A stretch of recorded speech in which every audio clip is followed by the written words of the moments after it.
తల్లి వందనం పథకం సంబంధించి ఎవరైతే ఎలిజిబుల్ నుండి ఇన్ఎలిజిబుల్ వచ్చిన వాళ్ళు ఉంటారో అలాంటి వాళ్ళకు ఏ విధంగా గ్రీవెన్స్ అప్లై చేసుకోవాలి, ఎలా అప్లై చేసుకోవాలని చెప్పేసి ఈ వీడియో అనేది ముందుకు తీసుకొస్తా అండి. సో ఇక్కడ ముఖ్యంగా మనకి 300 విద్యుత్ యూనిట్స్ అనేది ఎక్కువగా వచ్చిందని చెప్పేసి అన్నారు కదా. సో ఇది ఎలా క్లియర్ చేసుకోవాలంటే మీకు ఆల్రెడీ రెంట్ హౌస్ కానీ సొంత హౌస్ కానీ ఉన్న వాళ్ళు ఏదైతే మీటర్ ఉందో ఆ మీటర్ సంబంధించి మీకు 1 year అనేది క్యాలిక్యులేషన్ చేసుకోవాలంటే ఆటోమేటిక్గా కొంతమందికి తక్కువ వచ్చినా కూడా ఎక్కువ వచ్చినట్టుగా గవర్నమెంట్ అయితే చూపించడం జరిగిందండి. సో ఇప్పుడు ముఖ్యంగా మనం 1 year క్యాలిక్యులేషన్ చేసుకోవాలంటే మీకు 201 యూనిట్ కానీ 202 యూనిట్ కానీ ఇలాంటి 120 130 యూనిట్లు కానీ అట్లా 1 year అనేది క్యాలిక్యులేషన్ చేసుకోవాలి.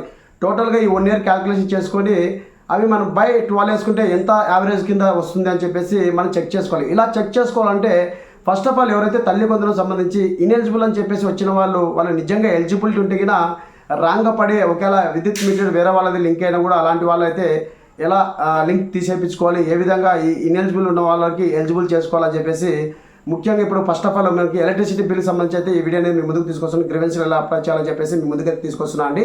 సో ఎలా అప్లై చేయాలి, అలాగే కావాల్సిన డాక్యుమెంట్ ఏంటని చెప్పేసి ఈ వీడియో ద్వారా మీకు తెలియజేస్తాను. సో ముఖ్యంగా ఎవరంటే తల్లి వందనం పథకం సంబంధించి 300 యూనిట్లు కంటే ఎక్కువగా వచ్చిన వాళ్ళు ఎవరైతే ఉన్నారో అంటే వచ్చింటుంది, బట్ వాళ్ళకి తక్కువనే ఉంటుంది కానీ ఆన్లైన్లో ఎక్కువ వచ్చిందని చెప్పేసి చాలామందికి ఇన్ఎలిజిబుల్ అని చెప్పేసి రావడం ఉంది. సో ఎన్బిఎంలో చెక్ చేయడం జరిగిందని చాలామందికి 1 year క్యాలిక్యులేషన్ చెక్ చేస్తే మినిమం 270 యూనిట్స్ మాత్రమే రావడం జరిగింది. సో అలాంటి వాళ్ళకు కూడా 302 యూనిట్లు వచ్చాయని చెప్పేసి కూడా, అలాగే 300 అబోవ్ వచ్చాయని చెప్పేసి కూడా రావడం అయితే జరిగింది. సో అలాంటి వాళ్ళందరూ ఏం చేయాలంటే ఫస్ట్ ఆఫ్ ఆల్ మీరు మీ యొక్క ఆధార్ కార్డు అలాగే మీ యొక్క సర్వీస్ నెంబర్ ఏదైతే ఉందో మీకు రిసిప్ట్ ఇచ్చింటారు కదా, మంత్లీకి మీకు బిల్లు కరెంట్ బిల్లు కట్టాలని చెప్పేసి రిసిప్ట్ ఉంది. ఆ రిసిప్ట్ తీసుకొని సంబంధిత అధికారులు ఎవరైతే విద్యుత్ కేంద్రం ఉందో అంటే అక్కడ ఏఈ ఆఫీస్ దగ్గరికి వెళ్ళి మీరు 1 year స్టేట్మెంట్ అనేది తెచ్చుకోవాలండి.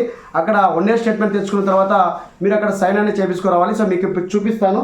సో 1 year స్టేట్మెంట్ అనేది తెచ్చుకోవాల్సి ఉంటుంది అన్నమాట. మనకి ఏఈ సార్ దగ్గర వెళ్ళి కరెంట్ ఆఫీస్ దగ్గర మనకు 1 year స్టేట్మెంట్ అనేది తెచ్చుకోవాలి. ఈ 1 year స్టేట్మెంట్లో మనకి ఇక్కడ టోటల్గా ఉంటుందన్నమాట. మంత్లీ ఎంత మనకి యూనిట్స్ కాలాయి, సో ఆ యూనిట్స్ మొత్తం మనం టోటల్ క్యాలిక్యులేషన్ చేసుకొని లెస్ దాన్ అంటే బై అని చెప్పేసి 12 months అనేది ఇవ్వడం జరిగింది. గతంలో అయితే 6 months యావరేజ్ కింద తీసుకోవడం జరిగింది. ఇక్కడ మనకి 12 months అయితే ఇవ్వడం జరిగింది గవర్నమెంట్. సో చాలా మందికి అనవసరంగా అయితే ఎక్కువ ఛార్జెస్ అయితే చేయడం జరిగింది, అంటే ఎక్కువ యూనిట్లు అయితే యాడ్ చేయడం జరిగింది. సో మనం 12 months 1 year అనేది చెక్ చేసుకుంటే టోటల్గా మీకు ఎంత యూనిట్స్ వచ్చింది, ఆ సంవత్సరానికి ఎన్ని యూనిట్లు వచ్చాయి. సో 300 కన్నా ఎక్కువ వస్తే మీరు ఇన్ఎలిజిబుల్ అనమాట, 300 కన్నా తక్కువ ఉంటే కన్నా మీరు ఎలిజిబుల్ అనమాట. అలాంటి వాళ్ళందరూ గ్రీవెన్స్ అనేది అప్లై చేసుకోవచ్చు.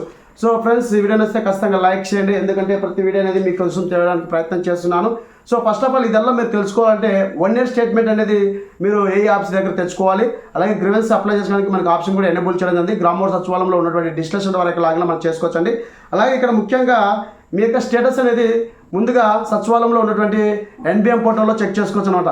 ఎవరైతే తల్లి వందనం పథకం సంబంధించినటువంటి తల్లులు ఎవరైతే ఉన్నారో వాళ్ళు ఎలిజిబుల్ ఉండి కూడా అనవసరంగా విద్యుత్ యూనిట్ 300 కంటే ఎక్కువగా వచ్చిందని చెప్పేసి వచ్చిన వాళ్ళు ఎవరైతే ఉన్నారో అలాంటి వాళ్ళు మీ యొక్క స్టేటస్ని చెక్ చేసుకోవచ్చండి. ముఖ్యంగా గ్రామ సచివాలయంలో ఉన్నటువంటి డిస్కషన్ వారి యొక్క ఎన్బిఎం పోర్టల్లో కానీ అలాగే వెల్ఫేర్ సెంటర్ యొక్క ఎన్బిఎం పోర్టల్లో కానీ తల్లికి వందనం సంబంధించి ఎవరైతే లబ్ధిదారులు ఉన్నారో వారి యొక్క ఆధార్ నెంబర్ ద్వారా మీ యొక్క స్కీమ్ ఎలిజిబిలిటీలో ఎవరైతే 300 యూనిట్ల కన్నా ఎక్కువ వచ్చింది అని చెప్పేసి ఇన్ఎలిజిబుల్ అని చెప్పేసి వచ్చారో వాళ్ళు నిజంగా ఎలిజిబుల్ ఉంటే కినా, అర్హత కలిగి ఉంటే కినా వాళ్ళు మనం 1 year స్టేట్మెంట్ తీసుకోవాల్సి ఉంటుంది. సో ఇప్పుడు మనము ఆ ప్రాసెస్ ఎలా తెలుసుకోవాలని చెప్పేసి మీకు చూపిస్తానండి. ఖచ్చితంగా ఈ డేటాను తెలుసుకోవాలి. తెలుసుకున్న తర్వాత మీరు 1 year స్టేట్మెంట్ తెచ్చుకోవాల్సి ఉంటుంది.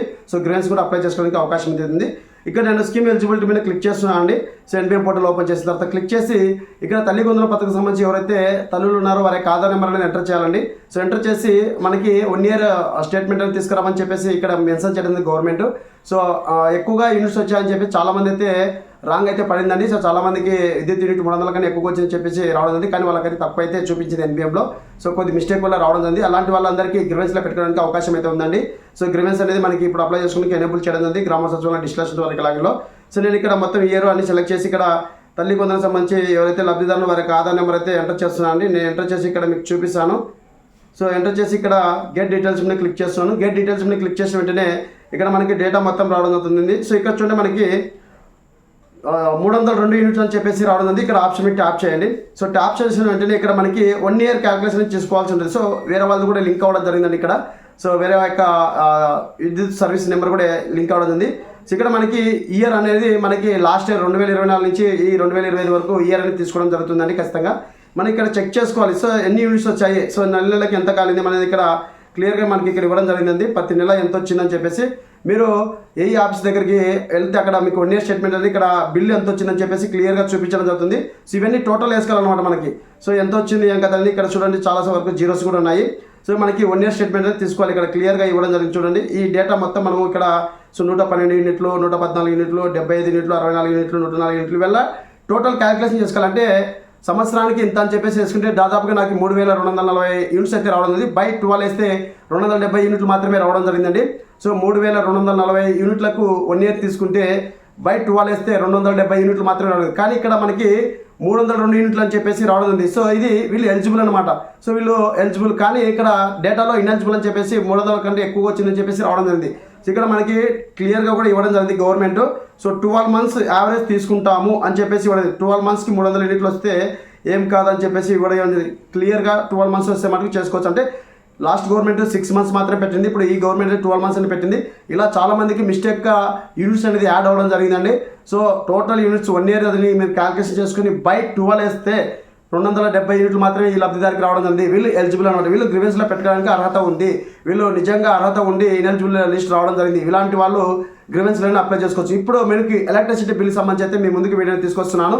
అలాగే మీకు వచ్చినటువంటి ఇనెలిజిబుల్ రీజన్ ఏదైతే ఉందో ఆ రీజన్ అనేది నేను ఇక్కడ నెంబర్ ఇస్తాను, నా మొబైల్ నెంబరు, దానికి వాట్సాప్ సెండ్ చేయండి. ఏ రీజన్ వచ్చిందో ఆ రీజన్ సంబంధించి ఎలా గ్రీవెన్స్ పెట్టాలి, ఏ డాక్యుమెంట్ తీసుకోవాలి, ఎలా అప్లై చేయాలి, సో వాటి యొక్క డేటా మొత్తం మీకు వీడియో రూపంలో చెప్తాను అనమాట. సో కామెంట్ రూపంలో కాకుండా వీడియో రూపంలో చెప్తాను. దాదాపు మనకి 60 బ్యాలెన్స్ సంబంధించి, 4 వీలర్ సంబంధించి, ల్యాండ్ సంబంధించి, అలాగే మనకి ఎంప్లాయీస్ ఏమైనా లేకుండా ఉన్నట్టుగా రావడం కానీ, లేకుంటే అర్బన్ ప్రాపర్టీ సంబంధించి కావచ్చు, అలాగే విద్యుత్ యూనిట్ సంబంధించి కావచ్చు, ఇట్లా ఏమైనా మీకు యాడ్ అయితే, అలాగే హౌస్ హోల్డ్ మ్యాపింగ్లో చిల్డ్రన్స్ ఉండి అలాగే మదర్స్ లేరు, అలాంటి సమస్యలు ఉన్నట్టు ఏవైతే మీకు రీజన్ వస్తుంది అనమాట. ఇనెలిజిబుల్ కింద పలానా రీజన్ వల్ల మీకు ఈ తల్లి వందన పథకం రాలేదని చెప్పేసి రీజన్ వస్తుంది.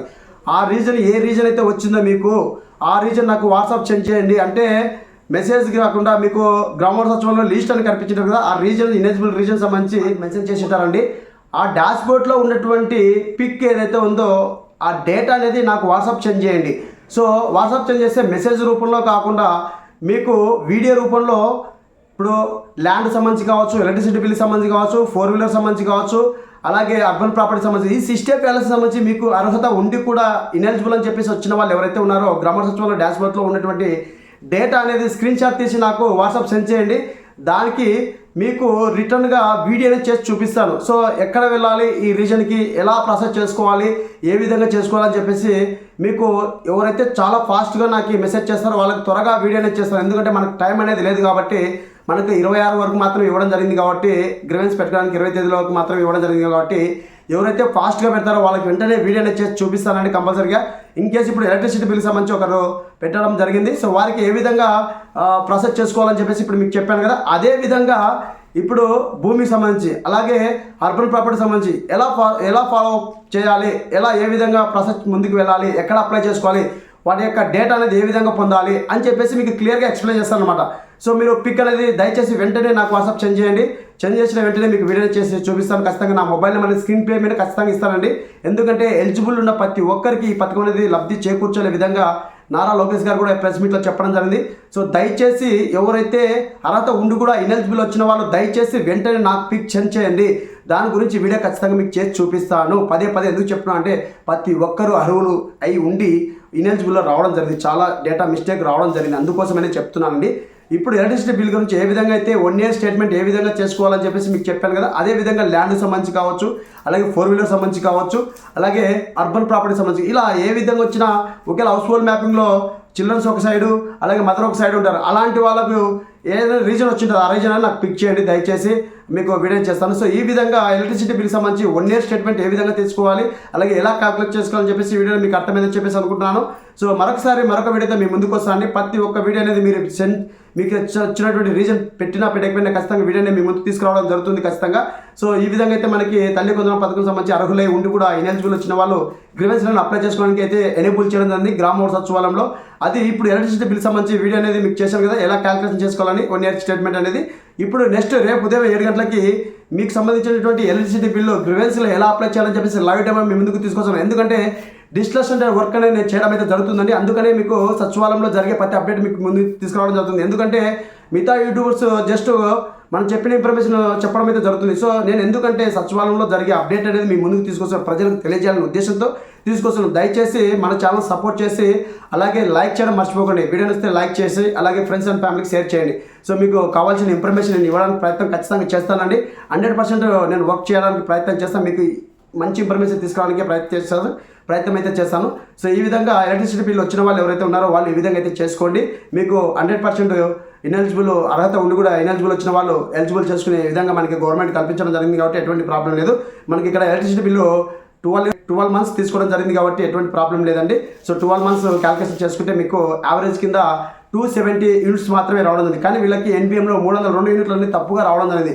సో వీళ్ళకి గ్రివెన్స్ అన్ని అప్లై చేసుకోవచ్చు. రేపు ఉదయం వీళ్ళకి ఎలా గ్రివెన్స్ అప్లై చేయాలని చెప్పేసి మీ ముందుకు వీడియో తీసుకొస్తాను. ఇదండి ఈ వీడియోని అప్డేట్. వీడియోని లైక్ చేయండి, షేర్ చేయండి, సబ్స్క్రైబ్ చేసుకుని మర్చిపోకండి. Thank you for watching. Thank you so much. జై హింద్.